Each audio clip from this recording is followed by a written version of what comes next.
अस्सलामुअलैकुम दोस्तों, मेरा नाम है हयात। आज जो मैं ये वीडियो लेकर आया हूं, आप यकीन नहीं मानोगे। जब मैं इस केस की रिसर्च कर रहा था तो इसने मुझे अंदर से झकझोर कर रख दिया। यह है इंडिया के हाई प्रोफाइल मर्डर केसों में से एक। 9 मार्च 2011, दिल्ली का साउथ कैंपस। सुबह के करीब 9 बजे का वक्त था। सड़कों पर हलचल शुरू हो चुकी थी। कॉलेज के स्टूडेंट्स क्लास के लिए निकल रहे थे। राह चलते लोगों को कोई अंदाजा नहीं था कि आज यहां एक 20 साल की लड़की को दिन दहाड़े सैकड़ों लोगों के बीच गोलियों से भून दिया जाएगा। उस लड़की का नाम था राधिका तन्वर। दिल्ली यूनिवर्सिटी के सत्यवती कॉलेज की सेकेंड ईयर की स्टूडेंट। खूबसूरत, सीधी सादी और अपने घर की लाडली। वो रोज की तरह अपने घर नारायणा विहार से निकली थी, शांति निकेतन के अपने कॉलेज जाने के लिए।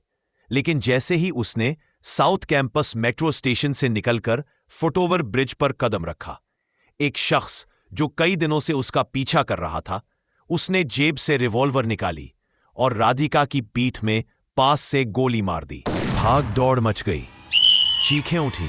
कुछ ही सेकंड्स में एक जिंदा लड़की लाश बनकर जमीन पर गिर चुकी थी। राधिका वहीं उसी ब्रिज पर खून से लथपथ पड़ी थी।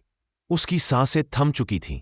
लोग इकट्ठा तो हुए, लेकिन कोई उस पर झुका नहीं। किसी ने उसे तुरंत हॉस्पिटल नहीं पहुंचाया। कुछ ने मोबाइल से वीडियो बनाना शुरू कर दिया। कुछ पीछे हटकर तमाशा देखने लगे। ये दिल्ली की सच्चाई थी। ये हमारी भी सच्चाई थी। राधिका मर चुकी थी, लेकिन सवाल जिंदा था। आखिर उसे गोली किसने मारी, क्यों मारी, और इतनी भीड़ में किसी ने कातिल को पकड़ा क्यों नहीं? राधिका की लाश जब हॉस्पिटल पहुंची तो डॉक्टर्स ने उसे ब्रॉड डेड डिक्लेयर कर दिया था। पुलिस को जानकारी दी गई और जब अफसर मौके पर पहुंचे तो उन्हें सबसे बड़ा झटका तब लगा जब उन्हें कोई चश्मदीद गवाह नहीं मिला। इतनी भीड़ और कोई कुछ नहीं जानता, या शायद कोई बोलना नहीं चाहता था। लेकिन जैसे ही राधिका के फोन और घरवालों की छानबीन शुरू हुई, एक नाम बार बार सामने आने लगा, गौरव शर्मा। ये वही लड़का था जो कभी राधिका का पुराना जानकार हुआ करता था, लेकिन वक्त के साथ उसका प्यार जुनून बन गया था। गौरव करोल बाग का रहने वाला था। 12वीं फेल, कोई खास काम नहीं करता था, लेकिन राधिका को लेकर उसके मन में एक अजीब सी मालिकाना सोच थी। वो उसे चाहता था, पर उसे ना सुनना गवारा नहीं था। जब राधिका ने उससे बातचीत बंद की तो उसने पीछा करना शुरू कर दिया। वो रोज मेट्रो स्टेशन पर उसे घूरता, कई बार धमकाता भी था, लेकिन राधिका ने कभी अपने घरवालों को इसकी खबर नहीं दी। उसे लगा ये लड़का बस तंग कर रहा है, शायद भूल जाएगा। पर वो भूल नहीं रहा था, वो प्लान बना रहा था। पुलिस ने जब सीसीटीवी कैमरे खंगाले तो एक फुटेज सामने आई जिसमें एक लड़का राधिका के ठीक पीछे चलते हुए दिखा। शक यही से पक्का हो गया। अब दिल्ली पुलिस के पास 2 काम थे, सबूत इकट्ठा करना और गौरव को ढूंढ निकालना। पर गौरव गायब था। दोस्तों, आगे बढ़ने से पहले अगर आप इस वीडियो से जुड़ाव महसूस कर रहे हैं तो चैनल को सब्सक्राइब जरूर करें। राधिका की हत्या को लेकर कोर्ट की कार्यवाही अब तेजी पकड़ चुकी थी। आरोपी राम सिंह को अदालत में पेश किया गया तो वहां पहले से मौजूद मीडिया कर्मियों, छात्रों और जनता का गुस्सा साफ दिखाई दे रहा था। लोगों की आंखों में आंसू भी थे और गुस्से की आग भी। ये अब केवल एक हत्या नहीं रह गई थी, बल्कि ये सवाल बन चुकी थी, क्या एक लड़की को सरेआम मार देने वाला इंसान सबूतों के बावजूद कानून से बच निकलेगा? कोर्ट में पेश सबूतों में सबसे अहम था सीसीटीवी फुटेज, जिसमें राम सिंह को राधिका के पीछे चलते हुए फिर गोली चलाकर भागते हुए देखा जा सकता था। ये सबूत निर्णायक थे। साथ ही कॉल डिटेल्स और मोबाइल लोकेशन ने भी पुष्टि कर दी कि घटना के समय राम सिंह वहीं मौजूद था। राम सिंह के वकील ने दलील दी कि उसका मुवक्किल मानसिक रूप से अस्थिर है। उसने कहा कि यह अपराध अचानक गुस्से में हुआ और इसे क्राइम ऑफ पैशन माना जाना चाहिए।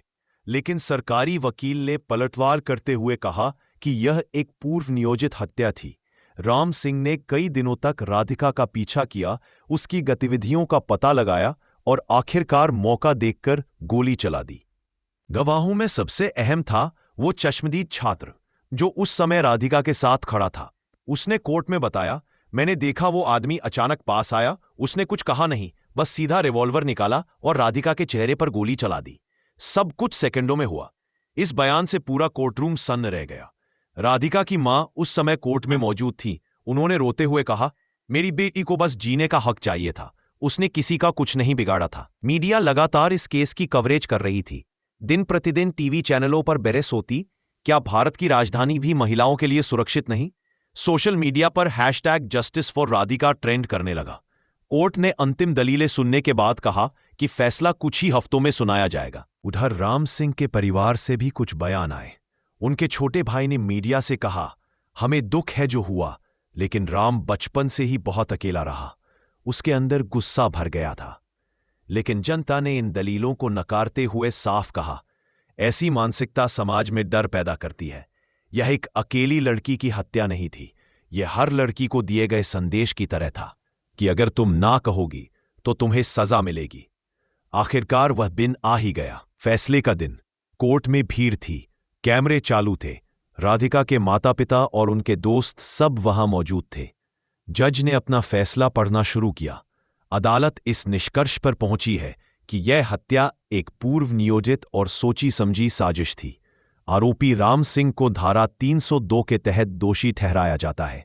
फैसले के वक्त पूरा कोर्ट हॉल तालियों की गूंज से भर गया। राधिका की मां की आंखों में आंसू थे, लेकिन इस बार वो आंसू इंसाफ के थे। राम सिंह को उम्र कैद की सजा सुनाई गई।